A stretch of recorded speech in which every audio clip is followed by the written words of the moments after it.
Okay, it's time for the lightning round. Fingers on your buzzers. Let's see who buzzes in first. Do you know the name Monique Corzilius? That was her name as a child actress. I'll describe one of her roles. See if you can guess this one. She's 3 years old, standing in a field, counting the petals as she plucks them from a daisy. Got it yet? She miscounts and can't get past 9 when the video freezes and zooms into her right eye as a male voice takes over and counts down from 10 to 0 as if launching a missile. And then, in a flash, the fireball of a nuclear bomb lights up the screen with a voiceover from President Johnson saying, "These are the stakes to make a world in which all of God's children can live or to go into the dark. We must either love each other or we must die." And then the announced tagline, "Vote for President Johnson on November 3rd.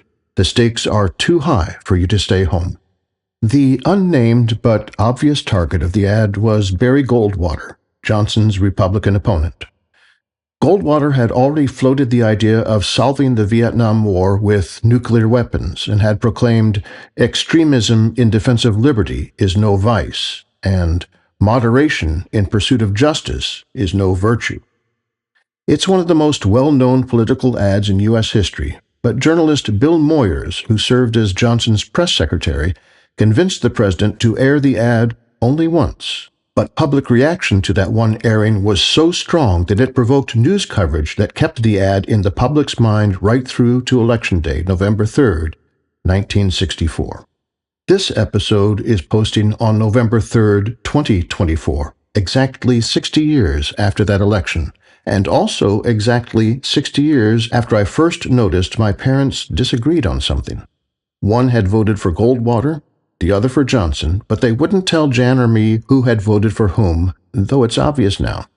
Goldwater's extremism statement appears pallid when compared to today's common practice of hyperbole and fabrication, two failings that soil every campaign to different degrees, but two failings that are prominent features of one campaign in particular. We four, Jan, Rob, Dee, and I, hold that the stakes in this election, again, are too high for us to stay home, and are also too high not to contribute some thought and reflection. Here, then, is part 2 of our nod to Benjamin Franklin. What do we have, a republic or a monarchy? A republic, if we can keep it. 10, 9, 8, 7, 6...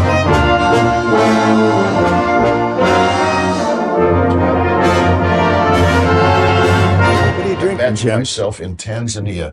This is Tanzanian coffee, which I got from family members who traveled to Tanzania and brought us this coffee. And are you emptying it? Yeah. Or are you just going to pour it all over my tablecloth? I'm sorry. Yeah, it's empty.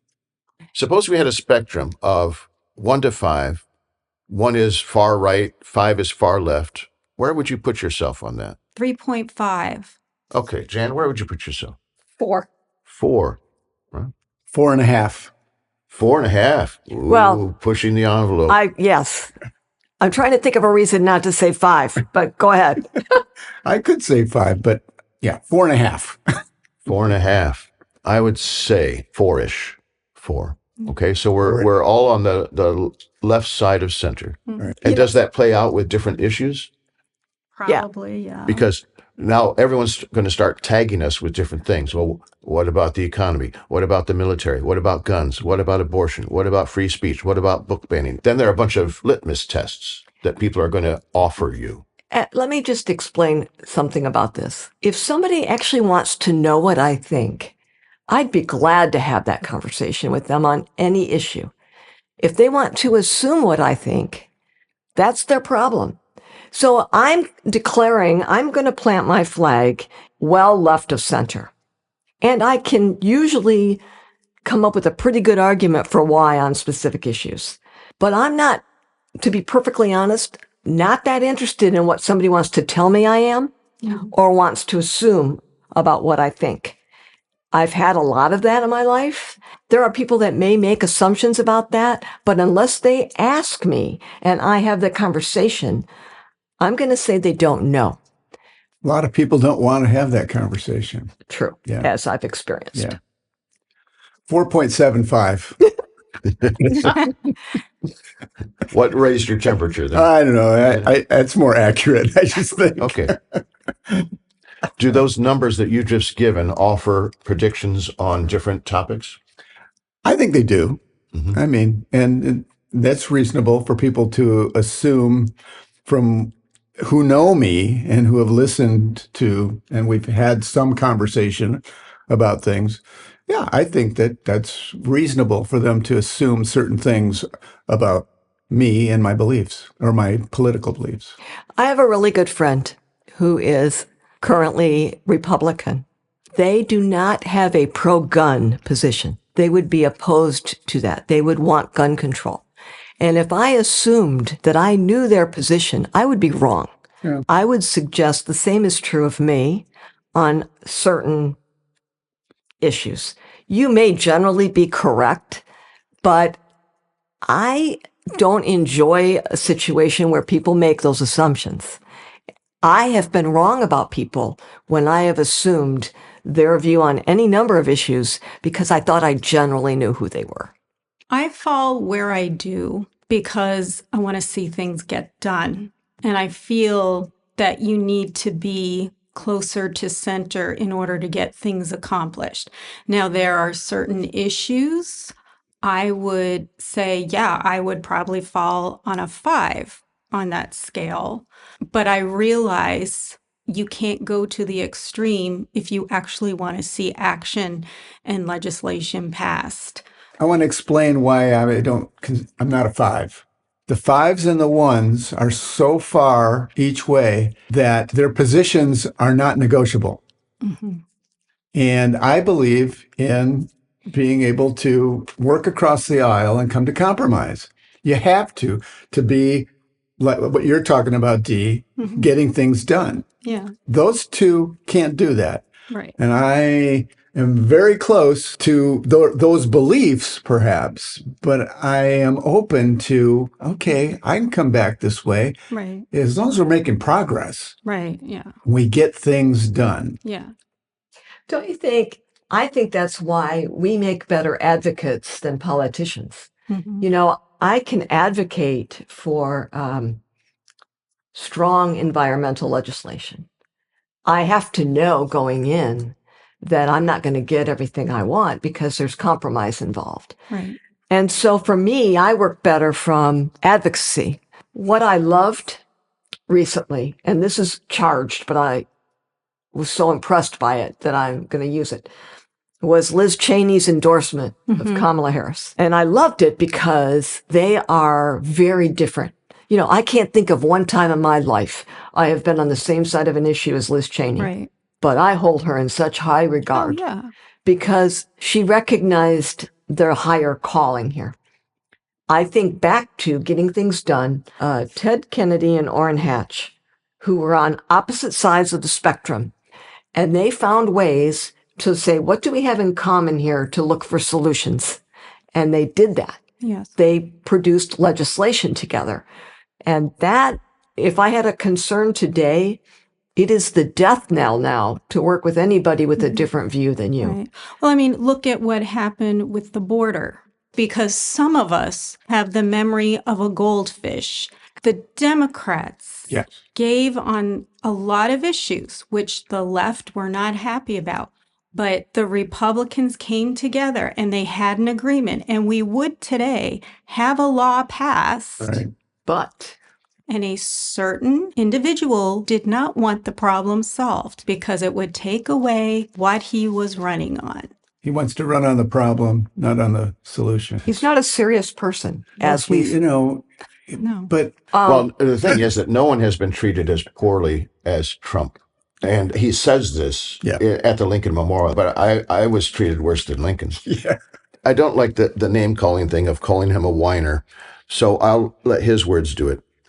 And this is something he said on August 11th, 2015. He says, I do whine because I want to win, and I'm not happy about not winning. And I am a whiner, and I keep whining and whining until I win. Everything that he's touched, the ratings on his show, if he doesn't win, it's because it's rigged. If his pageant doesn't get the highest ratings, it's because it's rigged. Right. I mean, he kept telling us all ahead of the time that this is what he was going to be. Yeah. I am the best. Everyone else is not. I'm the only one that can solve your problems. Yeah. No one else has a prayer. I know more than the generals do. I know more than economists do. I know more than scientists. Some say that I'm really good at this. This is not someone that I want to put in front of our country who can be so easily played by a compliment. Yep.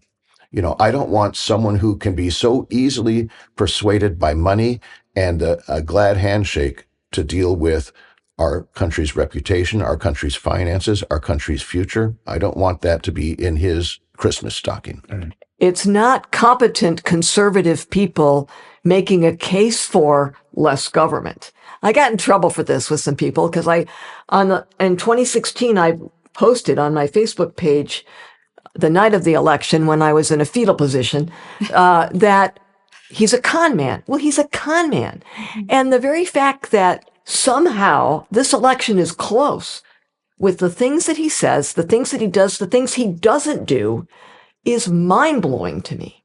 When you talk about the cult of Trump, what he represents to the country is beyond anything that he can do. He has only tapped into what was already there. Right. This burning resentment of things are changing. I don't like the way they're changing.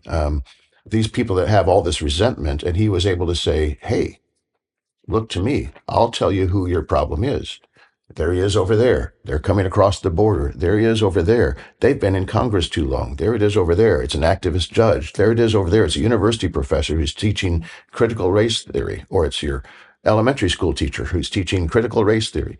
I can show you all of the bad guys. One of the keys in autocracy is not to point out your positives, but is to put a face on a demon. Yeah. To put a face on a devil. And that face would be whatever you want to do it. It's an immigrant. It's an Ivy League person. It's a left coast person. It's a right coast person. It's not the real Americans. They're eating the dogs. The Haitians, yeah.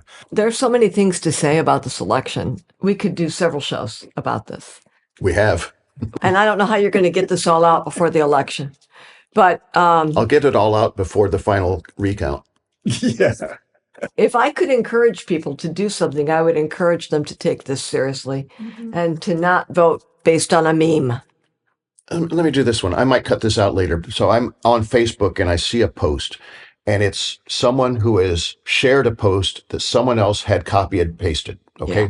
And the post starts off like this. It says, wow, Trump was right. Remember when he said drain the swamp? It's a deep swamp. That is why they manipulated you to hate him. He is a threat not to democracy, but to them. Then it said, should we fact check this? Here are some alleged facts. Go ahead and fact check these. You must know to be informed. So the first one says, yes, and this is now all caps. Yes, the governor of Michigan used to work for George Soros. Next one.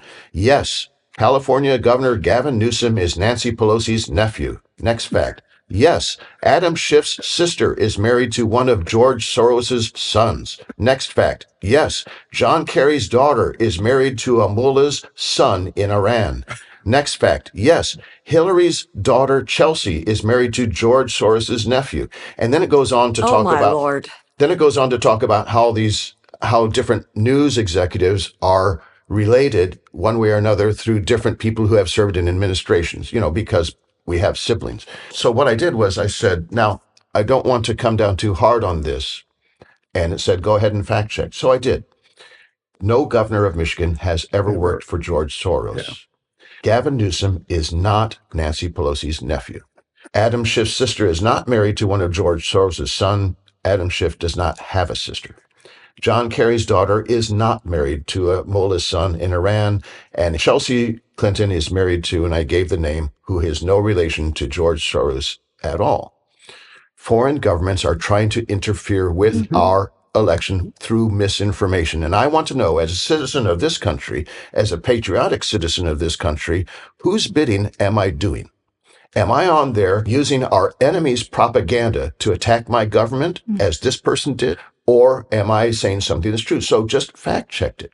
And if you happen to be one who has a certain ethical bias towards truth, why are you putting this sort of thing out there? Yeah. And it came from the two people that I saw. The one who originally had copy pasted it and the one who had shared it are both ministers.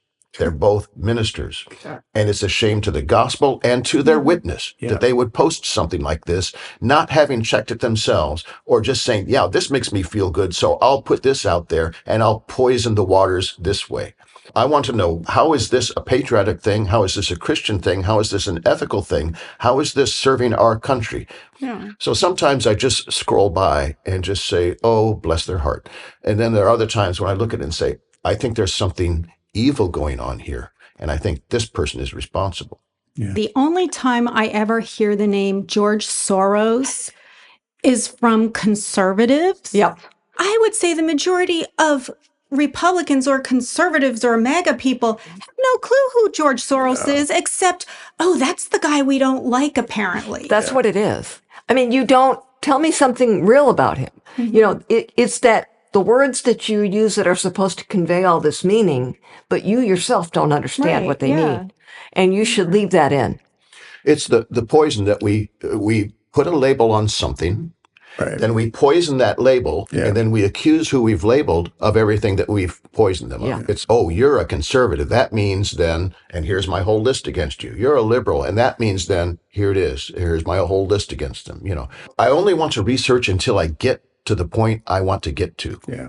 You know, and I think last season someplace I defined a progressive as someone who pursues an argument past their point of agreement. You know what's the hardest? This is why I've been at a loss since 2016. What has really thrown me is the very foundation of my profession and really how I've viewed politics my whole life is that you present people with information, with facts, and that will affect their thinking. When that went out the window, I didn't know what to do. It's a really bad example, but it's, to me, a so obvious one. And it's Trump. When he stood up on his day of inauguration and said he had the biggest crowds ever, and we're looking at it, and we know that's not true. We are looking with our own eyes. Now, I don't care if it's the biggest crowd or not. He's the one that made the statement. I could care less. But he's making a statement that's not true, that we can see. People went along with it, and I'm like, but you can see. And so when that's a situation and something so blatantly obvious, what do we do with the rest of this? The four of us kind of bristled by it because we were part of the largest inauguration ever. We were actually there. Yeah, we were there. With 1.8 million, not 2 million, 1.8 million of our closest friends. It was a day that had no arrests. Nope. The only ugliness that happened is when Bush takes off in the helicopter and flies over the crowd. There are a few expletives expressed digitally. Let's say it that way. We have a sometimes contentious group here on this block. And it comes out from time to time. So when I see two neighbors across the street from each other, and they're kind of yelling at each other the day after a debate, they're yelling different things to each other. And I'm just thinking, boy, it's getting heated. And so I went down and I just talked to one. I said, how's things going? Oh, no, he's a good friend. We just do this sometimes. And then the other person I had never met before. So I just went to him, started talking about whatever. And every time he's out on his drive, I'm just talking to him. And I know that he and I won't agree politically, but that's not the way I'm going to define the relationship.